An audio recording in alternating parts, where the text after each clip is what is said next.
የመንግስት ወይም የቀበሌ ቤቶችን በአግባቡ በመያዝ ለታለመላቸው ዓላማ እንዲውሉ እያደረገ መሆኑን የክፍለ ከተማው ቤቶች አስተዳደርና ልማት ጽሕፈት ቤት አስታወቀ።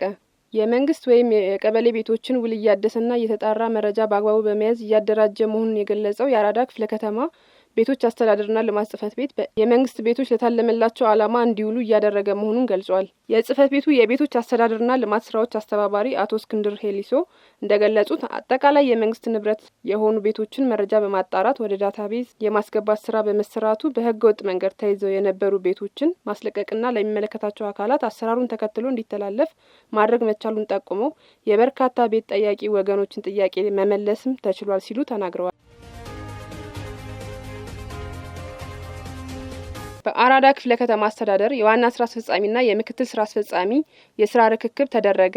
አራዳ ክፍለ ከተማ አስተዳደር ዋና ስራ አስፈጻሚ በመሆን ክፍለ ከተማውን ሲመሩ የነበሩት አቶ ጌታሁን አበራ በቀጣይ እሳቸውን ተክተው በዋና ስራ አስፈጻሚነት ክፍለ ከተማውን ለሚመሩት አቶ ወንድሙ ኡመር የስራ ርክክብ አድርገዋል። በተመሳሳይ የአራዳ ክፍለ ከተማ አስተዳደር ምክትል ስራ አስፈጻሚና የስራና ክህሎት ጽሕፈት ቤት ኃላፊ በመሆን ክፍለ ከተማውን ሲመሩ የነበሩት ወይዘሮ በላይነሽ ሙሲሳ በቀጣይ የክፍለ ከተማው ምክትል ስራ አስፈጻሚና የስራና ክህሎት ጽሕፈት ቤት ኃላፊ ሆነው ለሚመሩት አቶ አብዲ ሙሉነህ የስራ ርክክብ አድርገዋል። አራዳ ክፍለ ከተማ አስተዳደር ኮሚኒኬሽን ጽሕፈት ቤት ክፍለ ከተማውን በመምራት ሲያገለግሉ ለነበሩት አመራሮች ምስጋናውን እያቀረበ በቀጣይ ክፍለ ከተማውን በመምራት ለማገልገል ለተረከቡት አመራሮች መልካም የስራ ዘመን ይመኛል።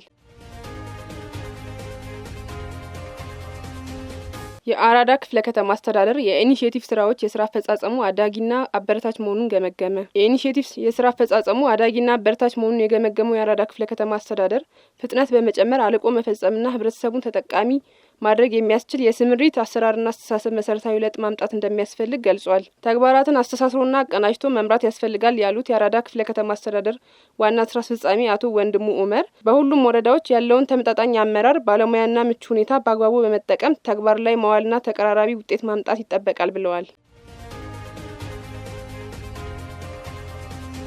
የአራዳ ክፍለ ከተማ ነዋሪዎች በአዲስ አበባ ስታዲየም በአንድ ጀንበር ለ30 ሺህ ወጣቶች የስራ ዕድል መፍጠር መርሃ ግብር ላይ ተሳታፊ ሆነዋል። የአዲስ አበባ ከተማ አስተዳደር ስራና ክህሎት ቢሮ ለ30 ሺህ ወጣቶች በአንድ ቀን በአገልግሎት፣ በከተማ ግብርና፣ በማኑፋክቸሪንግ፣ በኮንስትራክሽንና በንግድ ዘርፎች የስራ ዕድል ለመፍጠር የሚያስችል መርሃ ግብር በአዲስ አበባ ስታዲየም አካሂዷል።